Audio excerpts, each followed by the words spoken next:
bandwidth is going to allow for it. But can you still hear me okay? I'm hearing you fine. I can't see you anymore, but Perfect. That's whatever. okay. Yeah. So I've turned off our cameras. Just I think it'll be a little bit easier for our audience as well if we can. Okay. Basically, we'll give them a bigger screen to look at. Not a problem.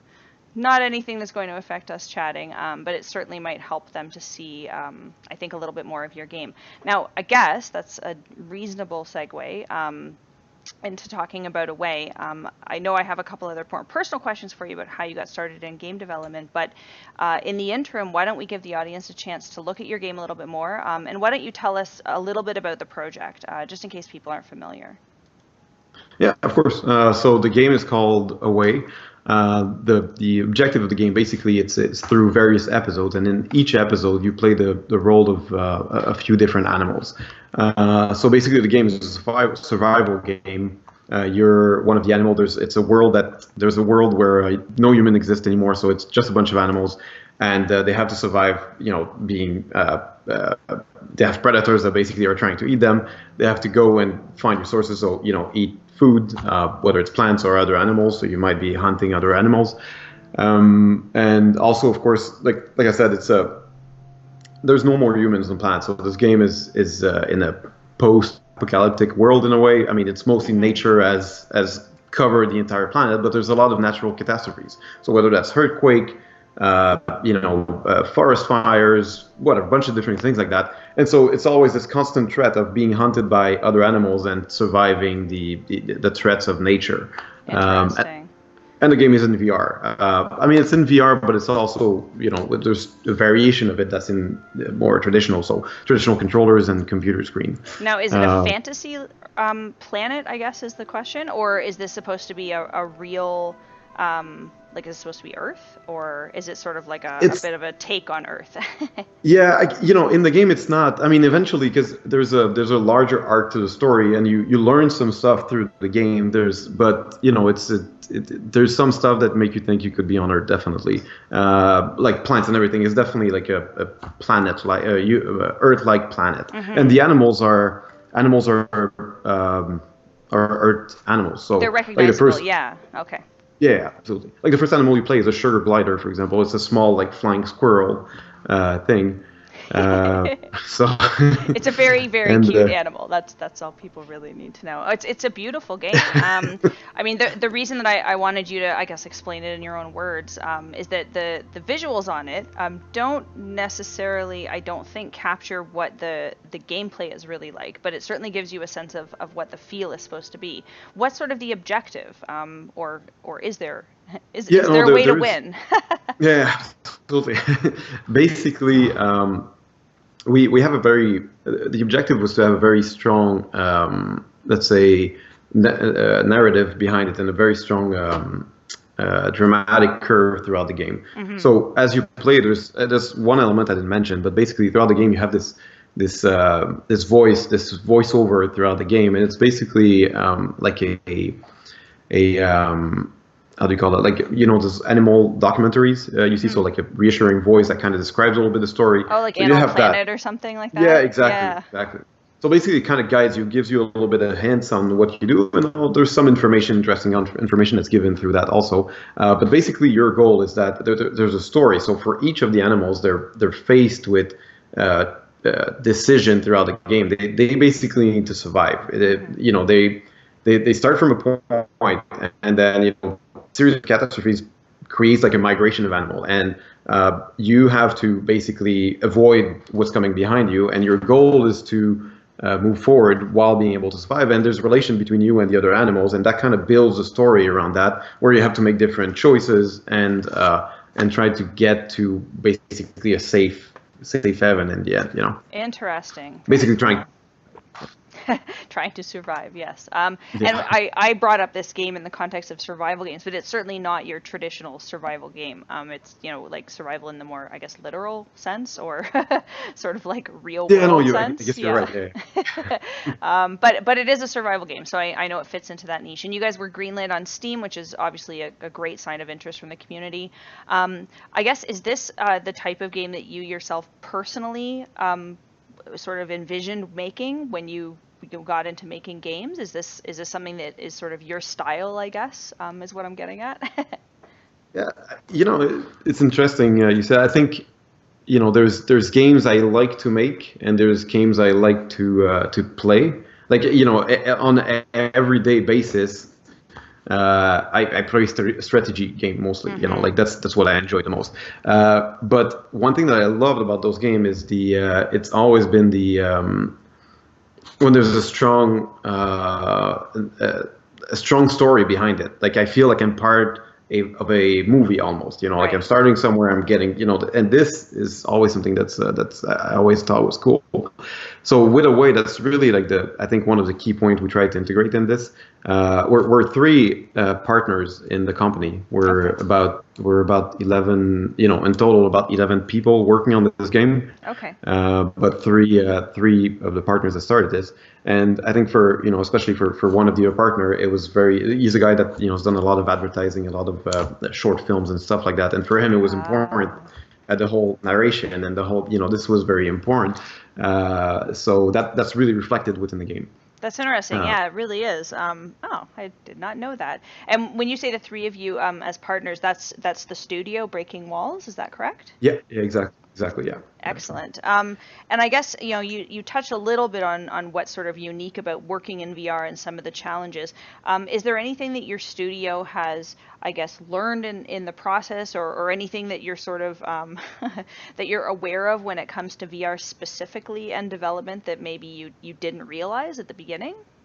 Yeah, I think well, there's a bunch of stuff, but in VR in general, um, we basically our approach was we would basically when we started, it was originally it was just the three of us. Like the first few weeks, it was definitely just the three of us Mm-hmm. experimenting with different things. So the goal was basically try to throw a bunch of different things in there, try to imitate animal mechanics and try to play with that. Ah. The first thing we worked on was flying, and right away, I mean, we figured like two things. It's going to be extremely hard to create controls that are going to be intuitive and natural, not intuitive, but also like that makes you feel like you're that animal. The moment you take the controls and you're trying to control the wings of that bird, for example, the first thing we did, Mm-hmm. how do you feel like you're actually controlling versus just using a traditional controller and using a joystick, right? So that was like some of the challenges, and the next one was also like definitely motion sickness. That's Right. it is avoidable. Like it's possible to find ways to fix it, but that's been a constant struggle. I remember the first few days. When I was working on that, I spent, let's say, a few hours developing a specific mechanic for the flying of the bird, and I mean, I would work on that, let's say, 4 hours, and then at the end of it, I was really feeling like crap, like absolute crap. It would take me hours going back home, like till 2 o'clock in the morning, just trying to get back, on my feet. So that's part of development. But also, through that you kind of learn what works, what doesn't. And there's a Mm-hmm. few things. I mean, simple things. But let's say initially the game we're supposed to play first person, right? So Right. we're in front of the bird. We're basically seeing through his eyes. That no matter what we did, we always felt a bit of motion sickness. Now, just pulling back the camera a little bit and seeing the bird under us, like having, something to sit on, basically Mm-hmm. the back Mm-hmm. of the bird, already that made a major. That was a major difference. Interesting. Then rotation. If you have pitch, so if you're going this direction, sorry, like this direction, and Mm-hmm. you're going up like this, that's fine. It's not the worst movement. It's kind of fine. You could also add some yaw, and that's cool too. But the moment you add some roll, and like basically your horizon starts shifting left and right, that kind of kills you right away. Like you get almost instantaneous motion sickness. Yeah, I mean those are little tips, but like those are important things to think about when you're developing in VR. Um, Interesting. And it's something that I think a lot of developers, I mean, not that you can take it for granted in traditional development either, but it's sort of a whole additional layer of testing and QA and back to the drawing board cycles. It sounds like that, you can anticipate to some degree, but once you get it in front of people, you never really know how it's going to make them feel and what the reaction's going to be. Um, no, exactly. and So as you say, it's sort of new as well, so you you learn a lot as you go, I imagine. yeah, no, exactly. An interesting aspect of let's say like working in Montreal. Also, we have a lot of different I mean, of course, like any big city, there's a lot of different universities, but there's also different funds for working with universities or research centers and stuff. So we collaborate with other groups also on developing ways for the locomotion. So basically, Oh, okay. trying to understand how a person would approach a specific movement in a natural way. So let's say, you want to walk and you have two controllers in your hand. What's the natural behavior you'll be doing? What's the natural movements you'll be doing instinctively to try to walk? Now we try to understand that so we can then implement it. So when you start working, you're not like pressing a button, you're actually like doing a movement that's natural to you and you're comfortable doing for a long time. Now we could try to guess that and kind of implement it in an algorithmic way, but the truth is, we're better off just analyzing or looking at how people look or approach those things naturally and try to adapt to that, basically. Interesting and fairly technical, I imagine. Is this what you thought you'd be doing when you grew up? I mean, when you were a kid, is this? I don't know how much of this you could have foreseen, but it's not even game development in sort of the, I guess, the oldest sense of the word. Is this what you wanted to be doing? The specifics, I don't think I would have guessed that. Definitely not. But you say that, but. When I was a kid, I always dreamed I would use that word all the time, but in my mind, I would grow up and I'd be an inventor. So I didn't know exactly what I would do, but I would invent stuff. In my mind, it was big machine and lights and stuff, Star Trek looking stuff. But anyways, it was, that was my dream growing up. But also, of course, I love video game. My dad worked at IBM cool. when I was a kid, so from so in mid 80s, like I was about 3-4 years old. I already had a computer at home with a bunch of old games on it. So I was always very curious to see how do they make those games, and then that the whole thing about inventing stuff. I kind of knew a little bit I was going to end up somewhere around there. It wasn't clear I was going to do video games, but I was going to invent something. No, you're not too far off the mark. And I would argue if you were going to pick a field of video games to work in, VR is probably one of the more inventive fields at this point in time. How interesting.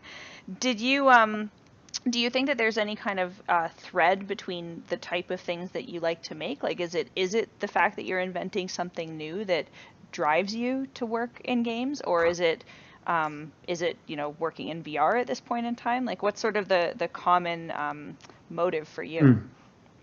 I think initially, if I look a little bit at the last 10, 12 years of my career, since I started my career, basically, I've always ended up in fields like I worked a little bit at Ubisoft, like I said initially. It was mostly game cinematics, a bit of tools and stuff for some of the games over there. But when I left, I wanted to start. It was important for me to start my business, so I left and I started a company doing visual effects for films. I did that for a little while, but basically the first big contract I was able to get had nothing to do with film. It had more to do with video games a little bit. It was in simulation for in the healthcare. Oh. So basically what we're doing is building simulation for a doctor to train and learn how to basically it's for ultrasound. So basically, trying to recognize what they were seeing through the ultrasound and stuff. Oh, that sounds fascinating. So it was my first real. We had to build, of course, like the building. It's not a game engine, but it's a 3D rendering engine, a real-time engine.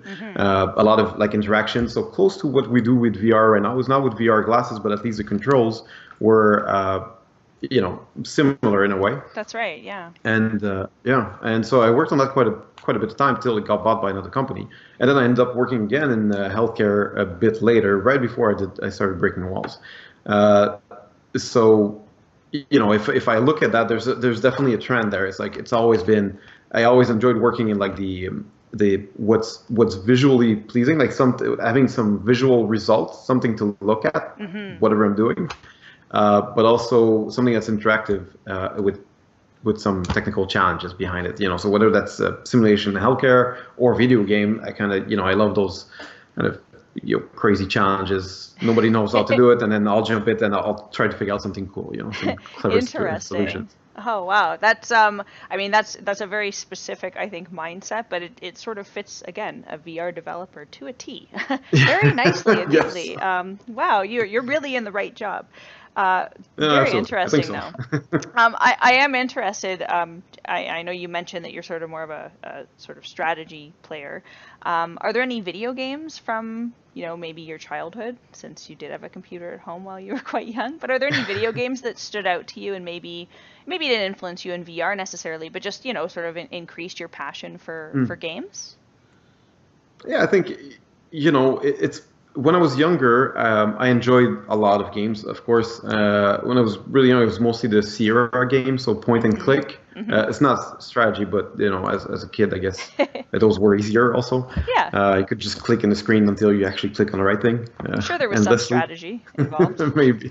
A little. Uh, but for some reason, I always really enjoyed those games. I don't know if I'd be able to play them again, but I really enjoyed them back then. And other than that, I think of course, Warcraft, Mm-hmm. Red Alert, like those games in like the mid and 90s. I think those are the games that I really ended up spending way too much time playing. Now, early 2000, you could see a lot of games that were shooters and stuff like that. I mean, I did play quite a bit of Counter Strike, but Oh, nice. I mean, 1.5, 1.6. But after that, I stopped. I wasn't never really big fan of shooters, so. Mm-hmm. I mean, it's only recently I think the indie world is so big right now with engines like Unreal and Unity that's, freely available. You see a lot of really cool development in games Mm-hmm. in the last few years. And now I'm starting to find a bit more, I'm starting to be passionate about games again, So there was a gap of time where I couldn't find things that really sparked anything in me. But now, quite a few cool stuff coming out. Yeah, I mean, I kind of agree. There was a time when I didn't, maybe I just wasn't being exposed to it, but I feel like indie games are everywhere now, and everyone has a side Yeah. hustle, and it's actually really exciting. That's certainly how I found out about you and your studio, was through some of the smaller gaming events, and obviously the Montreal community is quite strong and quite Yeah. good at promoting each other, which is fantastic. 'Cause then people like me sort of find out about it. Is that sort of how you came to found your own studio, being sort of immersed in a community like that, and obviously having your own technical company? Did it just sort of seem natural to start your own game studio rather than, Yeah. continue to work at AAA? I think like I said, I ended up working in more related to healthcare a little bit, but Right, right. I think I'm trying to remember, but I think it was the first time, I think Oculus came up or they did their crowdfunding. Oh, I okay. don't remember which year it was, like 2012-ish, something like that. I don't remember, but basically a few years ago, I saw that. I'm like, yeah, you know what? It's kind of a interesting time. If VR could become something, and then not long after that. I had crazy idea. I mean, it was a very basic idea initially for the game, and I'm just like, hey, this kind of cool, and I'm looking for like, what am I going to do next? Because I was kind of in between two things. I was looking for a job, so I went to see two friends, like one guy that I work with at Ubisoft, Mm-hmm. Laurent, and another guy, Nathanael, which was we were sharing office for many years. So I approached those two guys. We wanted to start a business for a long time, and I said, hey, I have this idea. It's not really mature yet, but they Mm-hmm. picked up on it, they liked it, and they developed it into something that's much nicer than my initial idea. But so for me, it was really the VR aspect, and I think they liked the idea of the game, and that's how we started Breaking Wall. It's not more than that. It was just like we wanted to start something for a long time. VR was at a point where it was about to become something, and we felt it would be interesting to enter a market from a different angle than simply becoming another indie game studio, because it can be hard. It can be hard for an indie game studio to come up with something original and kind of become visible, or Yes. get yourself out of the mass.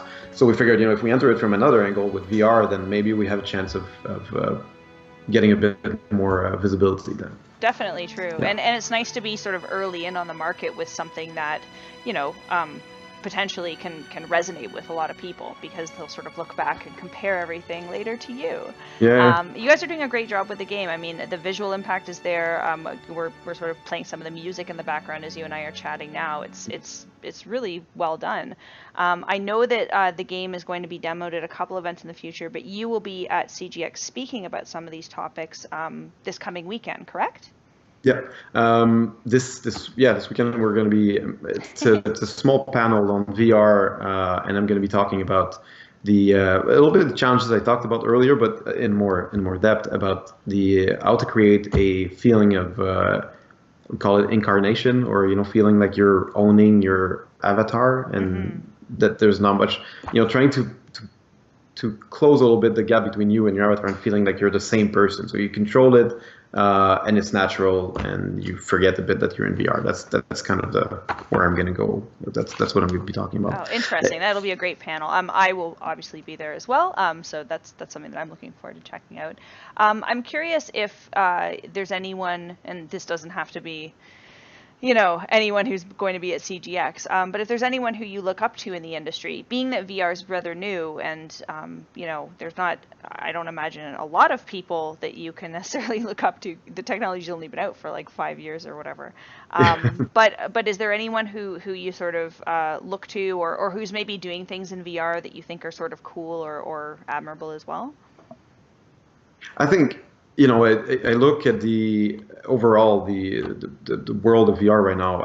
Every small studio that's working on something in VR is doing something slightly different and very interesting. I mean, we download sometimes some small experiences, and some people will be experimenting with just, let's say, walking around. So, and then that might be just a simple little exercise that he's been doing on this side, but it's not been approached, and nobody's done that before. So it's again, he's contributing to the community and to the technology in a way that, that's really going to help moving forward. I mean, it might work, it might not work, but at least it's like, it's stuff that it's another angle at a problem that we can look at.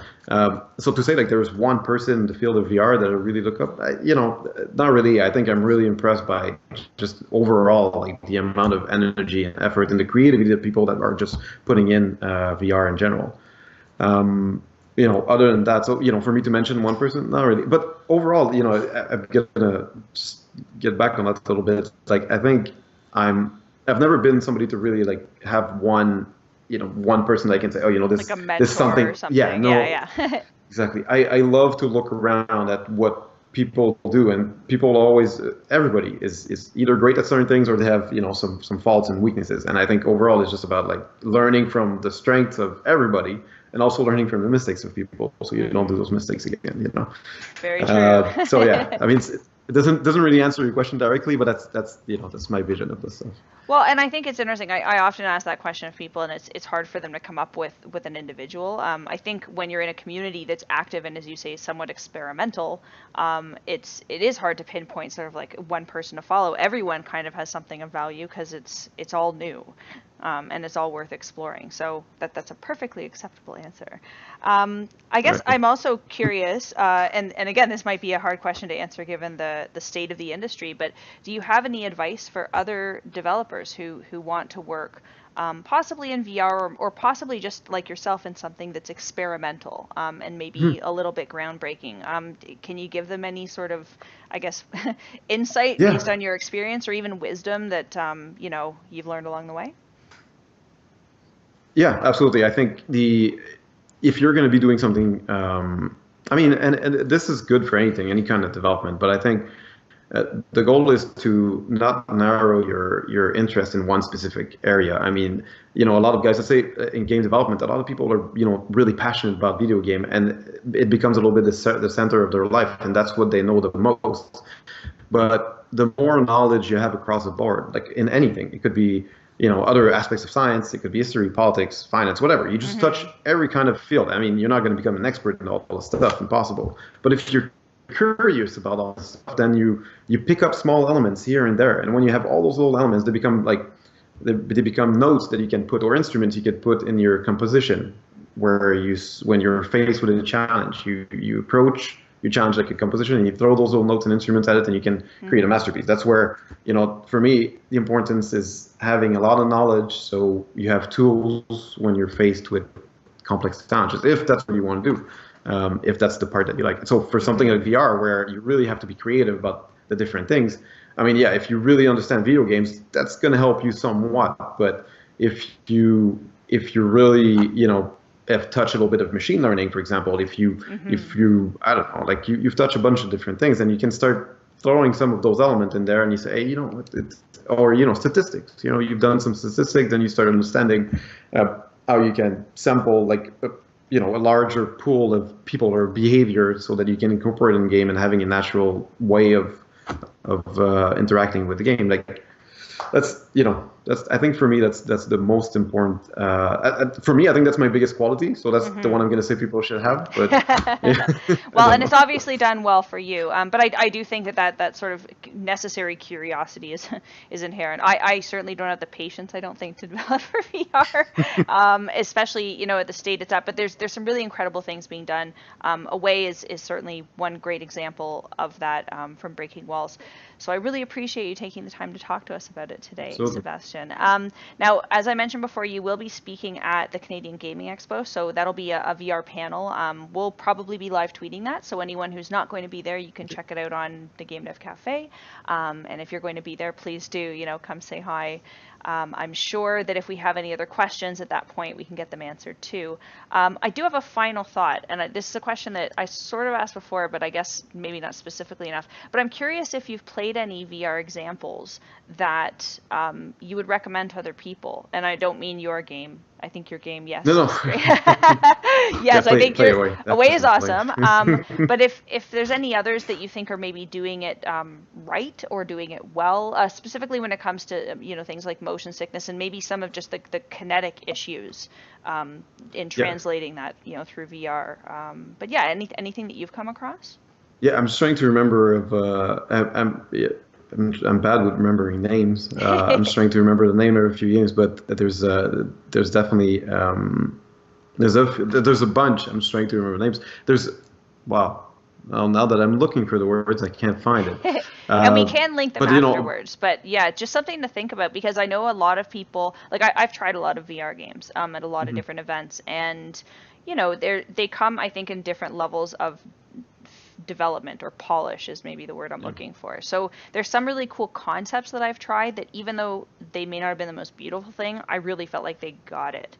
Whereas others, I mean, everyone sort of goes on and on about, I don't know if you guys have seen the new Paranormal Activity thing. I saw it at GDC, and it was kind of like, all right, this is awesome, but I don't know how much it costs to make this, and like, and it's a one-off.